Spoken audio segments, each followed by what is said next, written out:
ધોરણ 12 ચેપ્ટર પહેલું lecture number 30 અને એમાં આપણે જોશું ઉદાહરણ 1.8 કેવો છે કેવો નહીં બહુ મજા આવે એવો છે જોઈએ રકમમાં એવું કીધું છે એક ઇલેક્ટ્રોન 2 ગુણ્યા 10 ની 4 ઘાત 2 ગુણ્યા 10 ની 4 ઘાત ન્યૂટન પર કુલમ ના નિયમિત વિદ્યુત ક્ષેત્રમાં વિદ્યુત ક્ષેત્ર E આપ્યું છે જોજો બેટા E બરાબર 2.0 એટલે આપણે 2 લખશું 2 ગુણ્યા 10 ની 4 ઘાત ન્યૂટન પર કુલમ આ વિદ્યુત ક્ષેત્રમાં 1.5 સેમી જેટલા અંતરનું પતન પામે છે અંતરનું શું પામે છે પતન એટલે અંતર કેટલું કાપે છે D બરાબર 1.5 સેમી સેમી બેમી નો ચાલે બેટા એટલે 1.5 ગુણ્યા 10 ની -2 ઘાત મીટર ઓકે થેન્ક યુ પછી શું કીધું છે 1.5 બરાબર તો આકૃતિ A માં હવે તમને આકૃતિ A અને આકૃતિ B આપેલી છે બે આકૃતિ કઈક આવી છે જોજો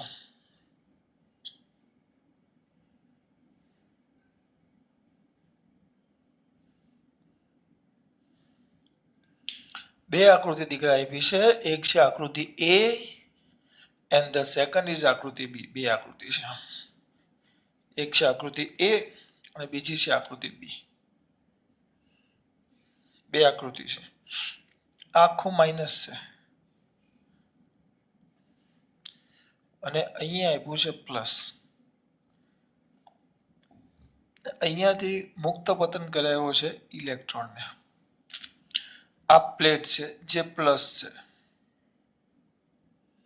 અને નીચેની પ્લેટ માઇનસ છે ને અહીંયાથી મુક્ત કરાયો છે જોઈ લઈએ E પ્લસ એટલે અહીંયા આપણે તમારી ભાષામાં ગુજરાતીમાં લખું આ છે ઇલેક્ટ્રોન અને આ છે પ્રોટોન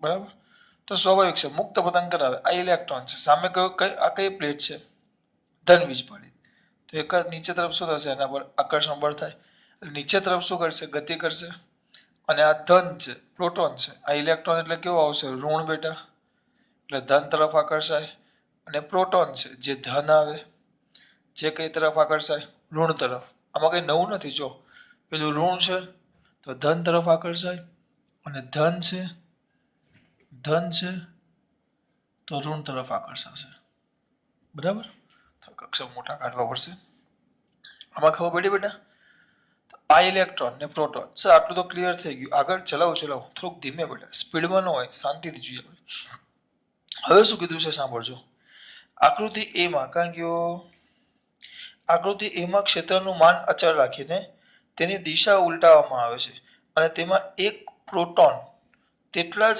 અંતરનું પતન પામે છે એટલે આનું શું કર્યું માન અચળ રાખી દિશા ઉલટાઈ નાખી એટલે વિદ્યુત ક્ષેત્ર આપણે ભણી ગયા યાદ છે તમને નોંધ બૂમો પાડી પાડીને લખાવેલી મેં નોંધ વિદ્યુત ક્ષેત્ર હંમેશા ક્યાં હોય ધનથી ઋણ તરફ વિદ્યુત ક્ષેત્રની દિશા ચલો આ વધારાની નોંધ કરીને લખું છું અમારા માટે લખું છું એટલે ધ્યાન રાખજો નોંધ કોની દિશા વિદ્યુત ક્ષેત્રની દિશા વિદ્યુત ક્ષેત્ર પહેલો મુદ્દો એમાં વિદ્યુત ક્ષેત્રની દિશા હંમેશા ક્યાં હોય બેટા ધન વિદ્યુત ભારથી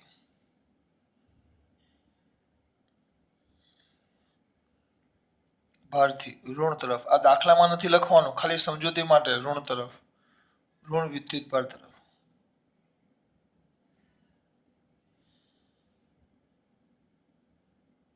આ પહેલું પછી બીજું વિદ્યુત ભારની દિશા હંમેશા ધનથી ક્યાં હોય ઋણ વીજભાર તરફ પછી બીજું આ પહેલું છે બીજામાં શું આવે બીજું વિદ્યુત ક્ષેત્રની દિશા આવી ગઈ ધન વીજભાર પર કીધેલું ધન વિદ્યુત ભાર પર બળ હંમેશા વિદ્યુત ક્ષેત્રની દિશામાં લાગે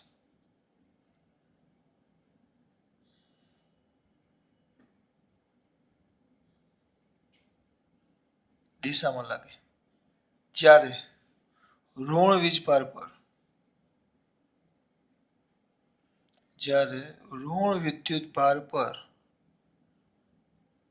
બળ ધન વીજભાર પર બળ ક્યાં લાગે વિદ્યુત ક્ષેત્રની દિશામાં તો ઋણ વીજભાર પર બળ ક્યાં લાગે વિદ્યુત ક્ષેત્રની વિરુદ્ધ દિશામાં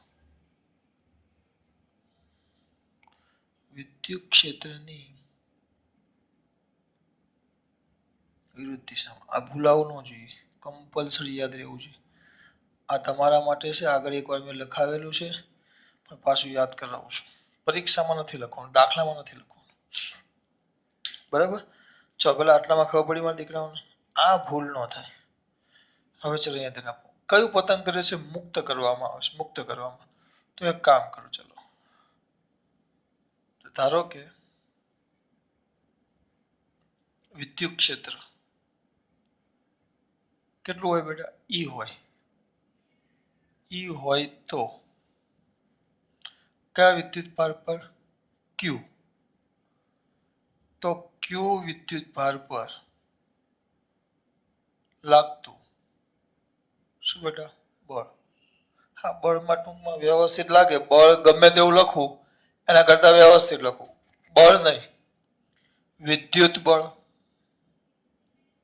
વી બળ એટલે વિદ્યુત બળ તો આપણે ભણી ગયા F ઇઝ ઇક્વલ ટુ શું આવે બેટા QE આને કહેવાય સમીકરણ નંબર 1 પછી ન્યૂટનની ગતિનો બીજો નિયમ ન્યૂટનની ગતિનો બીજો નિયમ શું હતું સેકન્ડ લો ન્યૂટનની ગતિનો નાના છોકરાને આવડે સર F બરાબર ma જેને કહેવાય સમીકરણ નંબર 2 બંને સમીકરણની ડાબી બાજુ કેવી છે સરખી તો સમીકરણ 1 અને 2 ને સરખાવતા જો સરખાવું તો શું થાય કોઈ મારો દીકરો કહેશે સર સિમ્પલ QE બરાબર ma તો A is equal two QE by m એટલે વિદ્યુત બળને કારણે આટલો પ્રવેગ ઉત્પન્ન થાય આ પ્રવેગ મેળવો મને જે કહેવાશે સમીકરણ નંબર 3 બરાબર કયું પતન કરે છે બેટા મુક્ત પતન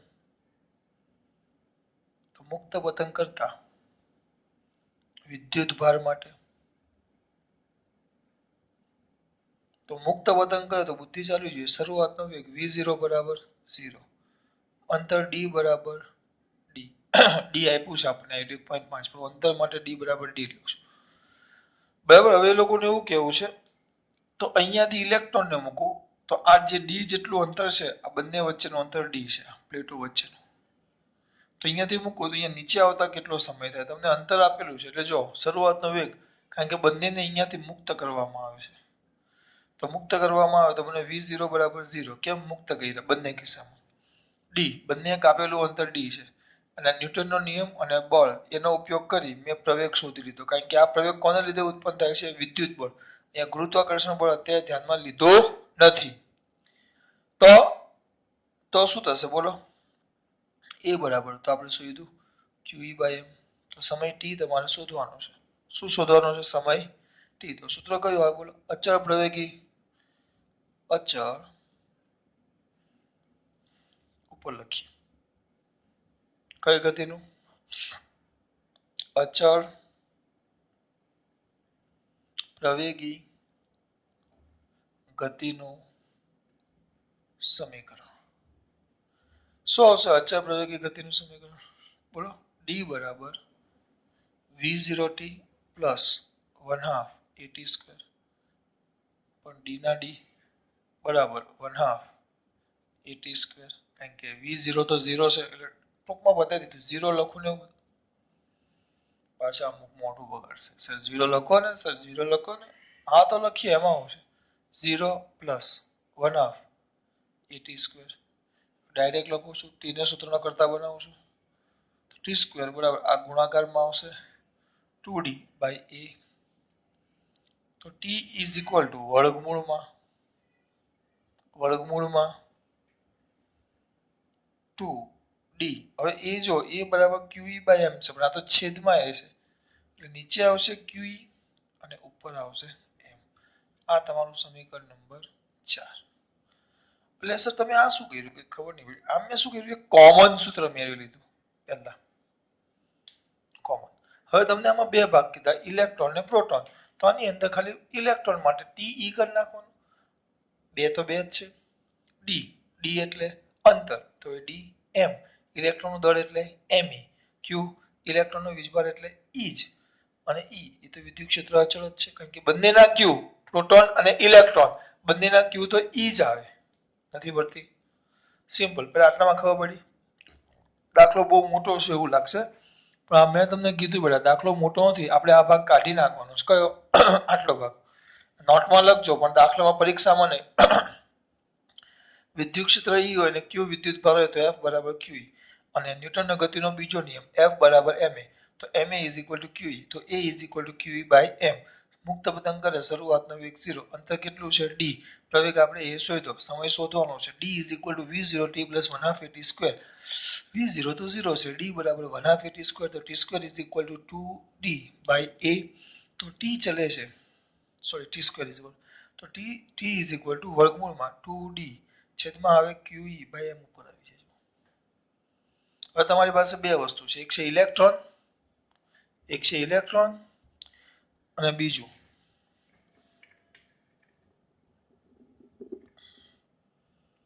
બરાબર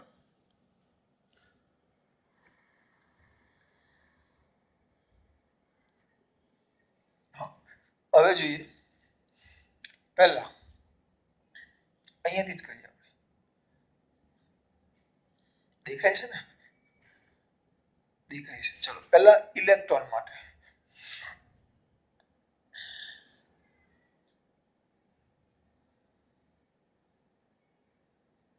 જો વિદ્યુત ક્ષેત્ર E અચળ છે ને અંતર D અચળ છે E અને D આપણે આગળ લખી નાખ્યું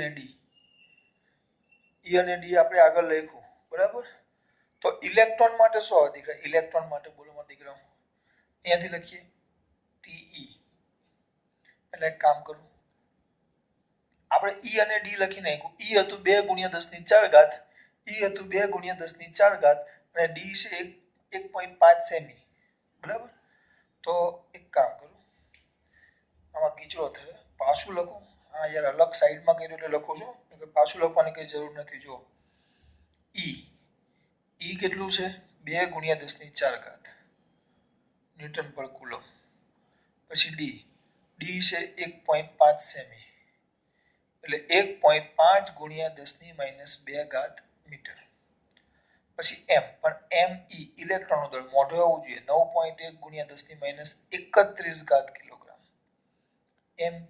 mp આવશે 1.67 ખાલી એક મિનિટ જોઈ લો 67 કે 66 એટલું જોઈ લો બેટા હવે એક જ મિનિટ 9.1 અને પ્રોટોનનું દળ 1.7 લીધું છે આમાં એ લોકોએ એટલે મેં જોવાનું કીધું 1.7 × 10⁻27 ઘાત કિલોગ્રામ અને q ને e q તો q એટલે કોનું વીજભાર QE અને QP બંનેનો વીજભાર એક જ આવે 1.6 × 10⁻19 ઘાત કુલમ તો પહેલા ઇલેક્ટ્રોન માટે શોધીએ ઇલેક્ટ્રોનને લાગતો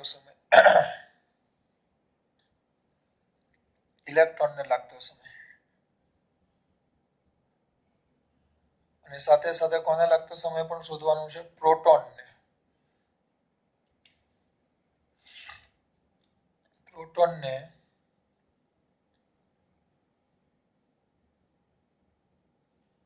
લાગતો સમય ઇલેક્ટ્રોનનો તો TE is equal to વર્ગમૂળમાં અહીંયાથી 2d અંતર એક જ છે અહીંયા આવશે me છેદમાં q એટલે QE અને E વિદ્યુત ક્ષેત્ર ફિક્સ જ છે E is equal to વર્ગમૂળમાં 2 × 1.5 × 10⁻² me 9.1 × 10⁻31 ઘાત છેદમાં 1.6 × 10⁻19 ઘાત ગુણ્યા E 2 2 ગુણ્યા 10⁴ બધું જ કરવું. તો જો ધ્યાન આપો, વર્ગમૂળ હોય ને, આગળ કીધું છે બેટા, વર્ગમૂળ એટલે ખોટા તદ્દિક નહીં કરવાના. પેલા વર્ગમૂળમાં પેલા ઘાત જોઈ લેવાની. ઘાત 10⁻31 અને 19 કરો તમે. 31 + 2 - 19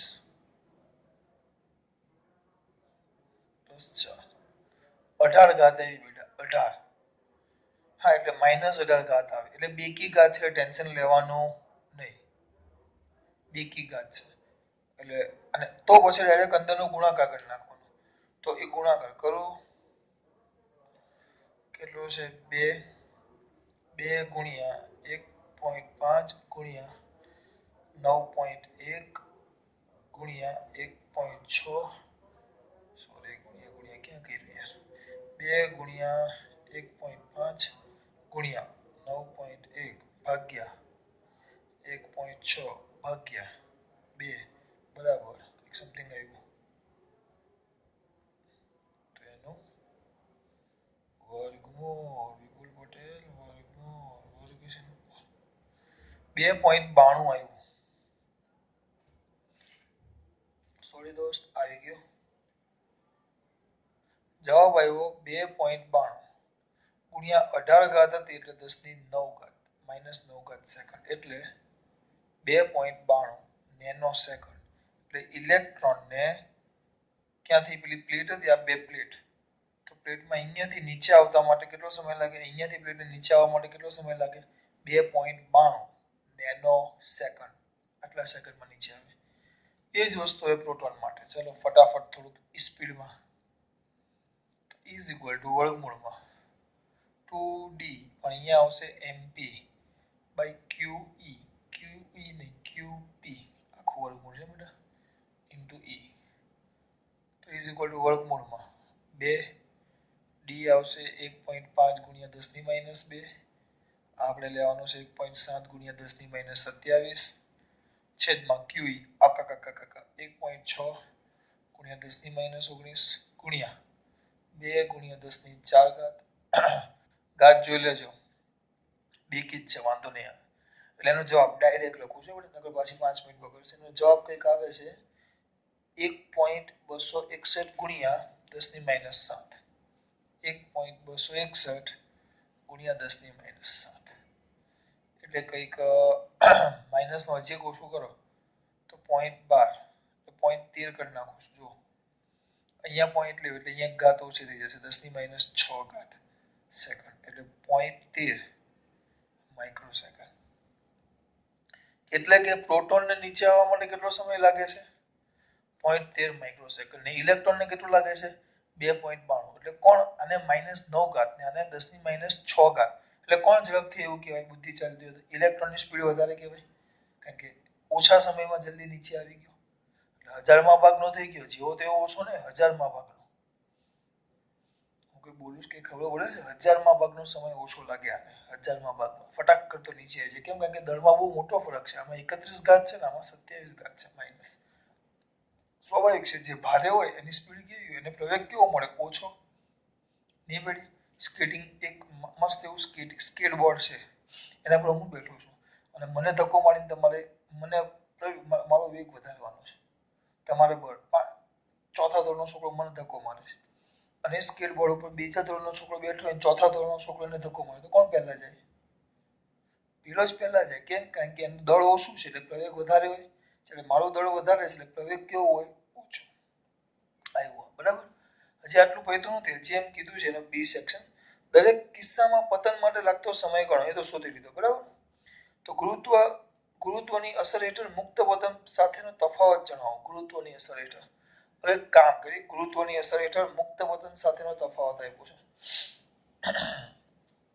પહેલા એક કામ કરીએ, ચલો એક કામ કરો, આપણે પ્રોટોનનો પ્રવેગ શોધી લઈએ.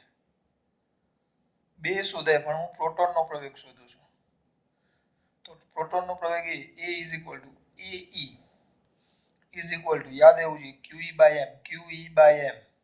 ફટાફટ F બરાબર ma અને F બરાબર qe એટલે a is equal two ma બરાબર qe તો a બરાબર qe બાય m તો q પ્રોટોન નો કીધું તો e નો આવે e આવે પ્રોટોન એટલે સાદું લખી નાખવાનું પછી કરવાનું q e by m proton તો અહીંયા પણ પ્રોટોન અહીંયા પણ પ્રોટોન ને અહીંયા પણ પ્રોટોન તો આ કેટલું છે આ તો ફિક્સ છે 1.6 ગુણ્યા 10 ની -19 ઘાત e 2 ગુણ્યા 10 ની 4 ઘાત અને mp પ્રોટોન પ્રોટોનનો પ્રવેગ કોને કારણે વિદ્યુત ક્ષેત્રને કારણે આ લખીએ વિદ્યુત ક્ષેત્રને કારણે એવો છેદમાં પ્રોટોનનું દળ કેટલું આવે યાર ભૂલી ગયો એટલી વાર આમાં કેટલું આમ 1.6 આમાં લેવાનું છે 1.7 ના જગ્યાએ 1.7 ગુણ્યા 10 ની -27 ઘાત આનો જવાબ લાવવાનો છે એનો પ્રવેગ 1.6 જોઈ લઈએ બેટા કરતો નથી દીકરી એનો કંઈક છે 1.91 ગુણ્યા 10 ની 12 ઘાત મીટર પર સેકન્ડ સ્ક્વેર આનો પ્રવેગ છે પ્રોટોનનો પ્રવેગ વિદ્યુત ક્ષેત્રને કારણે બરાબર તો ગુરુત્વ ક્ષેત્રને કારણે આમાં આપ્યું નથી પણ જો ગુરુત્વાકર્ષણ ક્ષેત્રને લીધે તમે પ્રોટોનને મૂકી દો પ્રોટોનને ગુરુત્વાકર્ષણ ક્ષેત્રને લીધે મૂકો તો કારણે એનો પ્રવેગ એક જ આવે ભાઈ પ્રવેગ એ લઈએ અથવા એને એ ડેશ કહી દો તો એ તો જી જેટલો જ થાય એટલે કેટલો થાય બેટા 9.8 મીટર પર સેકન્ડ સ્ક્વેર ઓહો તો આ તો કેટલી ઘાત આવ્યો ખાલી જો આ 10 ની 12 ઘાત આવ્યો અને આ કેટલો આવ્યો 9.8 મીટર પર સેકન્ડ સ્ક્વેર એટલે એક છોકરાએ મને આપણે આગળ આવી રીતે એક પ્રયોગ શોધેલો આગળ એક દાખલામાં તો એ પ્રયોગની ઘાત 10 ની 12 ઘાત તો મારા એક પોયરાએ મને એમ પૂછેલું કે 10 ની 12 ઘાત સર પ્રવેગ સર 10 ની 12 ઘાત પ્રવેગ ઓ બાપુ 10 ની 12 ઘાત પ્રવેગ તો એક સેકન્ડમાં એ પ્રકાશના વેગ કરતાં પણ વધુ સ્પીડે ગતિ કરવા લાગે ચલો એક મિનિટ એક અલગ ટોપિક છે અલગ સમજાવું એટલે આ પ્રયોગ શોધ્યો અને આ પ્રયોગ શોધ્યો સ્વાભાવિક છે તો વિદ્યુત ક્ષેત્રનો પ્રવેગ એ વિદ્યુત ક્ષેત્રને કારણે મળતો પ્રવેગ એ ગુરુત્વ પ્રયોગ કરતાં વધુ નહીં ખૂબ જ વધુ છે બહુ જ મોટો સ્ટોકમાં ગુરુત્વ પ્રવેગને શું કરી શકાય ગુરુત્વાકર્ષણ ક્ષેત્રને કારણે મળતો જે પ્રવેગ છે એને વિદ્યુત ક્ષેત્રને કારણે મળતા પ્રવેગની સરખામણીમાં શું કરી શકાય અવગણી શકાય ત્યાં લખાશે ગુરુત્વ પ્રવેગને કોને મને કે તમને પ્રોટોન અને ઇલેક્ટ્રોન બંને લખી નાખીએ આ તો એકનું સમજાયું આપણે બંને લખી શકીએ ઇલેક્ટ્રોનને મળતા ગુરુત્વ પ્રવેગ એટલે ગુરુત્વાકર્ષણ બળને કારણે મળતો પ્રવેગ મળતા ગુરુત્વ પ્રવેગને વિદ્યુત ક્ષેત્રને કારણે મળતા પ્રવેગની સરખામણીમાં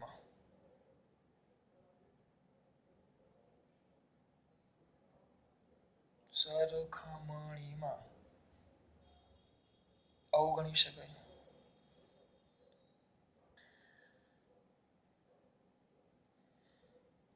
શું કરી શકાય અવગણી શકાય બરાબર તમારો દાખલો પૂરો સરસ મજાનો દાખલો પૂરો કર્યું શું બેટા આપણે અહીંયા કર્યું શું આપણે સિમ્પલ આકૃતિમાં પહેલા જ લાગેવાનું E અને Q આપેલું બરાબર બહુ સિમ્પલ પહેલા તો F બરાબર ma F બરાબર QE એટલે ma બરાબર QE તો E બરાબર QE બાય m એ મળી ગયો મુક્ત વતન શરૂઆતનો વેગ 0 અંતર d સમય શોધવાનો તો શું આવશે d બરાબર v0 t 1/t સ્ક્વેર અમે કરેલું બેટા પ્રવેગ ને આવી ગયો સમયના સૂત્રમાં પછી એકવાર કોનો મૂક્યા પ્રવેગ ઇલેક્ટ્રોનનો સમય મૂક્યો ને પ્રોટોનનો મૂક્યો બરાબર બે સમય મૂક્યા અને વાત કરી અહીંયા મારા પોયરાએ મને એકવાર સવાલ પૂછેલો આમાં આ પ્રવેગની કિંમત યાદ રાખજો 1.91 ગુણ્યા 10 ની 12 ઘાત મીટર પર સેકન્ડ સ્ક્વેર હમણાં એક વધારાનો વિડીયો બનાવું છું આના માટે બનાવું છું ચલો કટ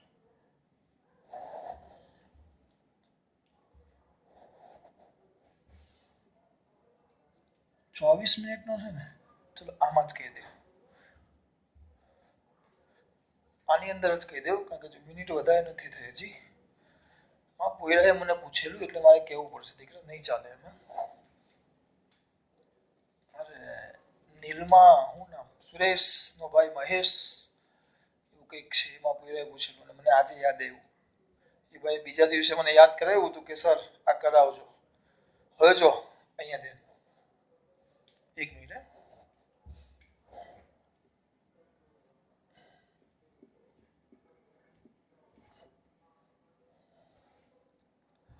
વસ્તુ કંઈક આવું છે કે સર તમે પ્રવેગની વાત કરો તો પ્રવેગ કેટલો છે જો 1.91 ગુણ્યા 10^12 મીટર પર સેકન્ડ સ્ક્વેર. તો એને મને એમ પૂછ્યું સર હું 1 સેકન્ડ લેવું, સવાલ એના માટે બુદ્ધિ હોવી જોઈએ. હું 1 સેકન્ડ લેવું તો સર 1 સેકન્ડમાં તેનો વેગ 1 જો 0 હોય 0, આનો મતલબ ખબર પડે. આનો મતલબ કે દર સેકન્ડે વેગમાં 1.91 ગુણ્યા 10^12 મીટર પર સેકન્ડ જેટલો વેગ વધે. એટલે જો 0 શરૂઆતે 0 હોય તો 1 સેકન્ડ પછી એનો પ્રવેગ કેટલો થઈ જાય 1.91 ગુણ્યા 10^12. તો એને મને એમ પૂછ્યું સર આટલો થાય તો પ્રકાશનો વેગ તો 3 ગુણ્યા 10^8 મીટર પર સેકન્ડ છે. પ્રકાશનો વેગ કેટલો છે 3 ગુણ્યા 10^8 મીટર પર સેકન્ડ છે. ધ્યાન આપજો એમ કહે છે. કોનો વેગ બેટા? પ્રકાશનો.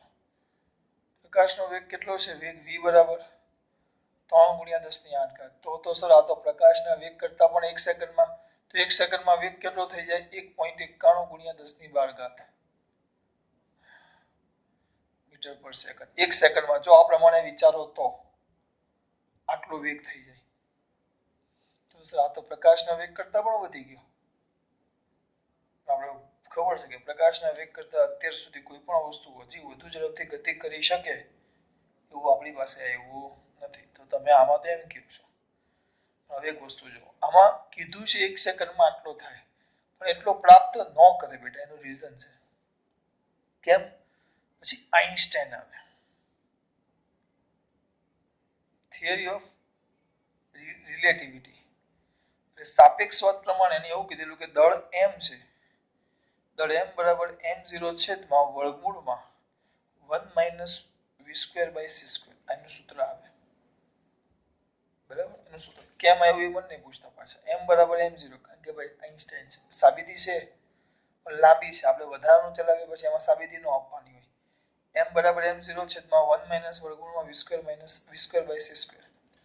ચલો હવે આપણે એમ સર 1 સેકન્ડ આપણા માટે 1 સેકન્ડ બહુ ઓછી છે પણ આ પરમાણુ ઇલેક્ટ્રોન માટે તો બહુ વધારે છે. 1 સેકન્ડમાં એ લાખો કરોડો અબજો સેકન્ડનો ભાગ પડે. જેમ સમય વધતો જશે સેકન્ડના અંદર, જેમ સમય વધે જુઓ ધ્યાન આપજો 1 સેકન્ડના અંદર બહુ ભાગ છે. તો જેમ ટી વધે ધ્યાન આપજો, ટી વધે જેમ ટી વધશે એમ વેગ v વધે, પ્રવેગ વધે છે એટલે. તો હવે અહીંયા ધ્યાન આપજો, અહીંયા વેગ વધતો જશે. અહીંયા વેગ શું થતો જશે? આ c તો બહુ મોટો છે 3 ગુણ્યા 10^8. અહીંયા વેગ વધતો જાય એટલે આપણું જે આ કાઉન્સ છે વેગ વધે તો આ કાઉન્સ છે, કાઉન્સમાં 1 - v²/c². તો આ v વધે તો આ કિંમત મોટી થાય ભાગ્યા c છે. તો આ પાછળનો ભાગ છે, આ પાછળનું પદ.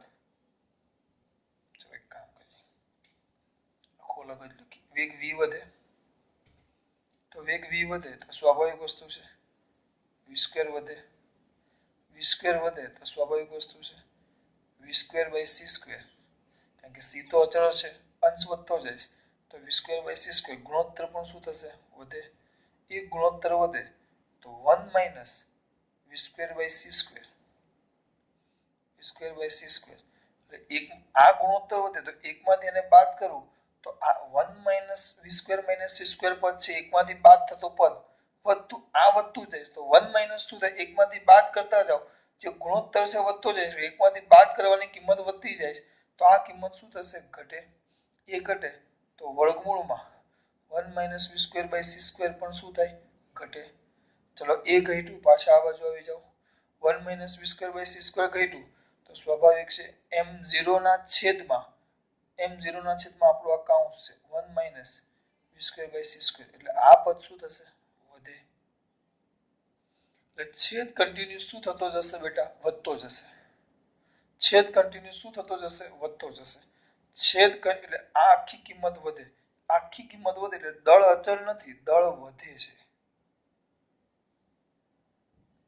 એટલે આપણે એમ વિચારીએ છીએ કે દળ બદલાતું નથી પણ એવું નથી એટલે આપણે દળ અહીંયા દળ આપણે લીધું તો અહીંયા m બરાબર કિંમત મૂકી દો m આપણે ફિક્સ જ લઈ લીધા કે 1 સેકન્ડ માટે દળ અચળ છે પણ આઈન્સ્ટાઈનના સૂત્ર અનુસાર આ સાચું નથી આ ક્યારે સાચું જો એ અચળ વેગ અને હા ક્યારે સાચું જો વેગ એનો પ્રકાશના વેગથી બહુ દૂર હોય તો તમને એક ઉદાહરણ આપું જો આ તો તમે એમ કીધું કે સર 12 ઘાત સુધી અરે 12 ઘાત સુધી પહોંચે જ નહીં કેમ ન પહોંચે સિમ્પલ વસ્તુ ચલો જો ભૂલે ચૂકે v બરાબર c થઈ ગયું ભૂલે ચૂકે v બરાબર c થઈ ગયું તો m m0 છેદમાં વર્ગમૂળમાં 1 માઇનસ આ v બરાબર c તો c²/c² તો c²/c² એટલે 1 તો m0 ના છેદમાં વર્ગમૂળમાં 1 માઇનસ 1 તો 1 માઇનસ 1 તો કેટલા થઈ જાય 0 તો m0 ના છેદમાં 0 કોઈના પણ છેદમાં 0 દળ કેટલું થઈ ગયું અનંત જો પ્રકાશના વેગ સુધી પહોંચે ને ત્યાં તો દળ અનંત થઈ જાય પ્રકાશના વેગ સુધી પહોંચે ને તો ત્યાં દળ અનંત થઈ જાય તો દળ અનંત થાય તો વાર્તા પતી ગઈ બેટા દળ અહીંયા અનંત તો સમય પણ કેટલો થઈ ગયો અનંત અને અહીંયા પ્રવેગની જ કિંમત મૂકો ને આપણે પ્રવેગ શું હતો પ્રવેગનું સૂત્ર શું હતું આપણું ma is equal to qe તો a is equal to qe/m દળ અનંત તો qe ના છેદમાં અનંત તો પ્રવેગ કેટલો થઈ ગયો 0 એટલે આ નિયમ પ્રમાણે યાદ રાખવાનું કારણ કે એ લોકો અહીંયા દળ અચળ લીધું છે એટલે ખરેખર વાસ્તવિકતા આ થાય જેમ સમય વધશે એમ આ સૂત્ર અનુસાર વેગ v²/c² 1 v²/c² ઘટે કાઉન્સ ઘટે છેદ ઘટે એટલે પરિણામી દળ શું થતું જાય વધતું જાય તો આના પરથી જો દળ વધે તો m તો આ દળ વધે તો સતત દળ વધે છેદ વધે તો પ્રવેગ આપણો શું થતો જાય બેટા ઘટતો જાય એટલે કદી પણ આપણો પદાર્થ પ્રકાશના વેગ સુધી પહોંચે નહીં પછી તો જેમ કિંમત હજી વેગ તો પછી આ દળ વધારે ઘટે પ્રવેગ ઘટતો જાય અને પ્રકાશ સુધી પહોંચે ત્યાં પ્રવેગ 0 થઈ જાય તો પ્રવેગ 0 તો પછી અચળ વેગથી ગતિ કરે એટલે પછી એનો છેલ્લામાં છેલ્લો ખબર પડી વૈધો છેલ્લે પ્રકાશના વેગ સુધી પદાર્થ પહોંચ્યો પ્રકાશના વેગ સુધી પદાર્થ પહોંચ્યો એનો મતલબ શું થયો કે v બરાબર c થઈ ગયું તો આના પરથી એનું દળ કેટલું થઈ ગયું અનંત દળ અનંત છેદ અનંત તો પ્રવેગ કેટલો થઈ જશે 0 પ્રવેગ 0 એટલે વેગ કેવો અચળ છેલ્લે મેક્સિમમ પણ જો થાય તો મેક્સિમમ એનો વેગ કેટલો પ્રકાશના વેગ પછી તો અચળ વેગથી ગતિ કરે પણ ત્યાં સુધી પણ પહોંચતો નથી ખબર પડી એ રીતે વિચારવાનું 1 સેકન્ડ ટીક કરતો આપણે ટીક કરતી 1 સેકન્ડ થઈ ગઈ એટલે પણ આપણા માટે ટીક છે આ બધા સૂક્ષ્મ અણુઓ એના માટે તો બહુ મોટો ગાળો છે સમયનો એટલે કે બોલું શું કઈ ખબર પડે છે